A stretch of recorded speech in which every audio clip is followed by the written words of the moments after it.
Okay, so listen, the first time I saw hair on my chin, I was probably around 17, 16. And it was actually brought up to me by somebody, like I was literally in high school, and a guy was like, it was a joke, right? A joke. It was a joke. And they're like, oh, look, Annie's got more beard, more of a beard than I do. And you guys, I was mortified. I was like, that is not a joke, right? Like, serious, like it was a joke, but high school jokes can be really brutal. And so like I ran into the dorm room. I was at a boarding school and I ran into the dorm room and I'm like trying to look and I'm like, there was like, I think 2 or 3 hairs on my chin, like kind of scattered, and they just sat there, right? They were just there.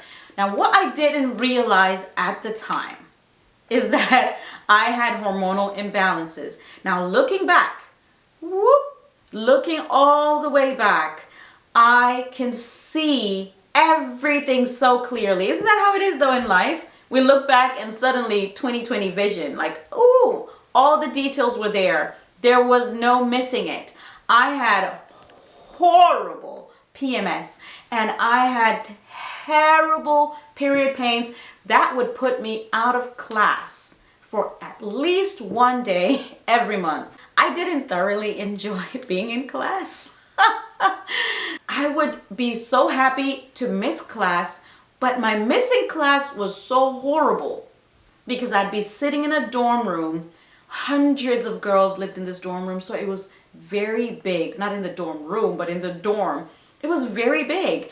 And I'm in the dorm and there's doors opening and closing, footsteps, and like imagine this like empty building, right? So yeah, I used to watch enough movies back in the day. I did not like that part. I'm pretty sure it was other students who may have been also having PMS or sick or, coming to get something they forgot. Whatever the case is, it wasn't that pleasant. But I would be so miserable and so out and just huddled down, just cramps, and I'd have a hot water bottle and pills and all of that. But I didn't know I had hormonal imbalance. It wasn't something that we talked about. It was seen as normal. It was like, oh, okay, you just have that. But I was so bad that I remember I'd have the worst diarrhea. And let me tell you, like it got so bad that sometimes I was sitting on the toilet and like spewing from both sides. Like I would just be really out of it. And I didn't know it at the time because I'd have these episodes where I'd just be moody and like trying to get my own space in a dorm room. We had those huge closets. And because we had these huge closets, I could go in my closet and spend my time there and just like take a nap or whatever. I didn't want to be bothered by anyone. You have no privacy, nothing. And so like I'd go in there and just take a nap or something. And now I'm like, that's bizarre, child. But anyways, I came to know later in life that I had hormonal imbalances. Now, this is after I'd had 2 children and also suffered extreme postpartum issues, blues, dipping into depression, like just staying there, and I didn't realize at the time that it was hormonal imbalances. So back to the facial hair, the unwanted chin hair.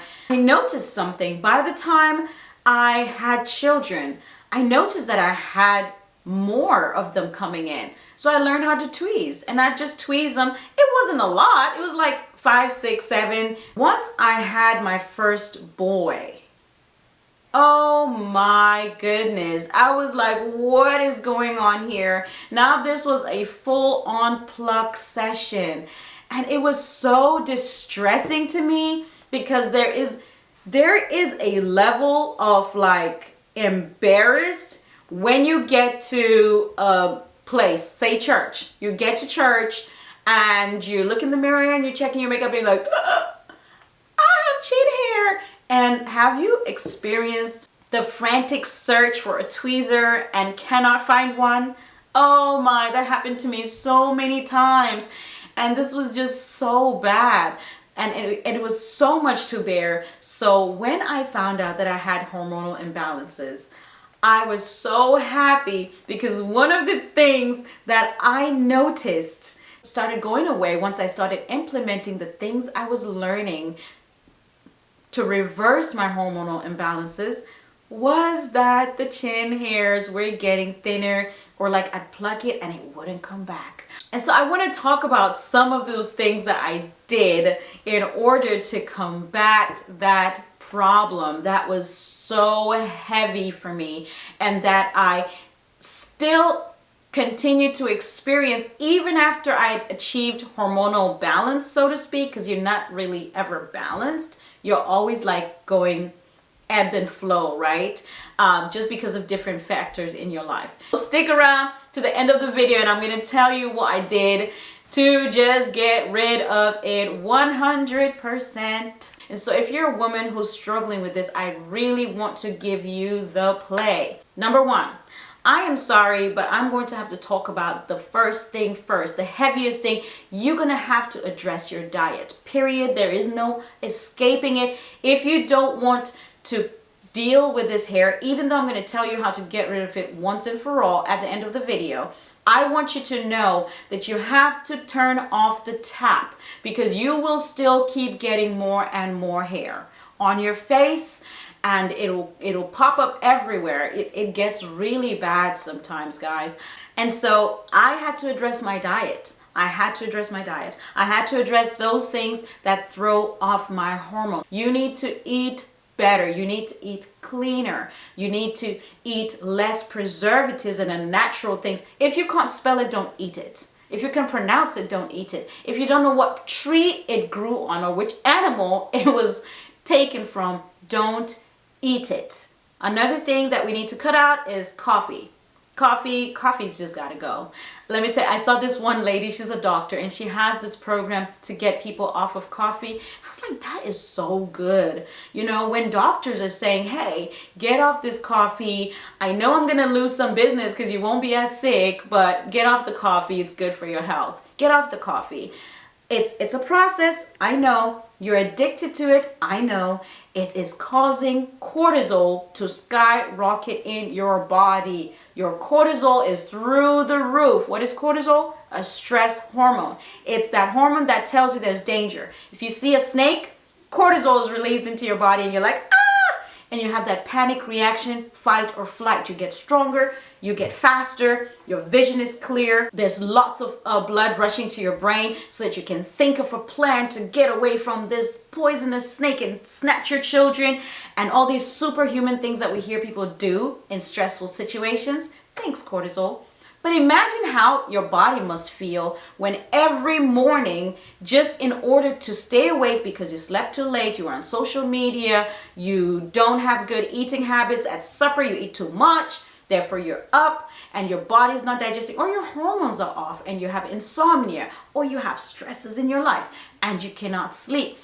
Therefore, you need this thing to keep scaring your brain into staying awake and focusing. Well, it's got side effects, and those side effects are hormonal imbalances on the low end. It's got other side effects that you don't want to deal with. So try and get off that coffee. There are other things you can do for higher energy, and one of them, I help a lot of women with this, so I know it's possible. And I have 5 children and I don't drink coffee, so I know it's possible. It's getting off of the coffee, but also balancing your hormones. Your hormones are keeping you tired, you're full of fatigue. And if you have the right hormones higher, then you will feel rested. You will feel so much energy. I'm telling you, you will have so much energy to sustain you through the day, to play with your children, to enjoy your life, and not just be going from one cup of coffee to the next. Okay, so let's get off of coffee. If you manage to balance your hormones, or you start to address those things, and you're still asking, well, what can I do for the hair on my chin? I don't want to pluck forever, let me tell you, number one, stop plucking. Stop plucking. Stop plucking.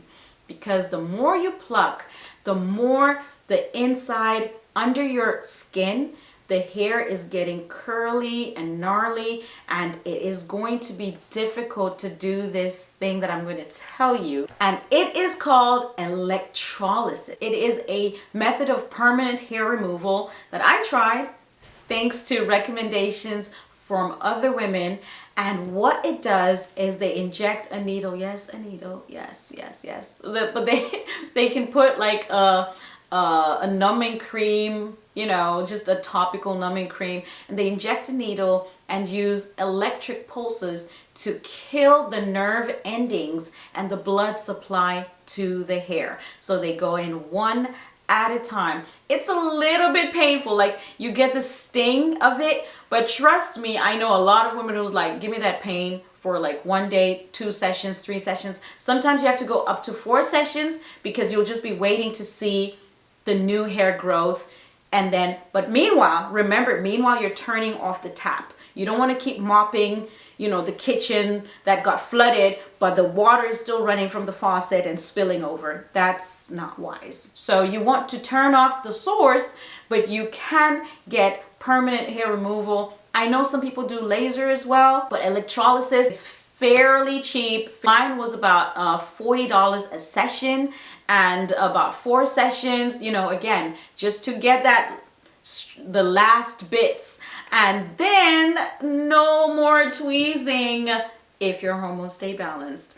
But you can achieve hormonal balance. Funny thing, when I went for my first session with the electrolysis, I had to fill out a form, and on the form was a lot of hormone questions. Like she was asking, like, you know, about period pains and blah blah blah, and I was like, this is so cool because I teach about hormones. So I'm glad that you're able to show people the source of this issue so they can address it. It's your hormones, y'all. Please get your hormones in check by getting your sources of the hormonal imbalance in check. If you need any more information about hormonal imbalance symptoms or different things you can do to get sugar out of your diet, because sugar, you know, it's just, go to the description and I have links for different things. See what interests you. But the things I've mentioned, they will be in the description. Guys, thank you so much for hanging out with me. You know, I mean, listen, ladies, we need to talk about this more. I was like, I don't want to do this video. I was like having a tantrum in my mind. I'm like, Lord, I don't want to talk about it. I don't want people to know that I've had chin hairs and, you know, my story with that and my struggle. But if we don't share our story and if we don't share our struggles, then how can other people be helped? So please get your hormones in check. And if you need any help, again, go to my website, everydaynurse.com, see what services I offer, and I can do something to help you if you want help. Otherwise, I strongly believe you can do it on your own. You have all the power, you have all the tools, you have the whole of the internet at your disposal. You can do this, mama. All right, let's get rid of those chin hairs. All right, I'll see you in the next video. Bye.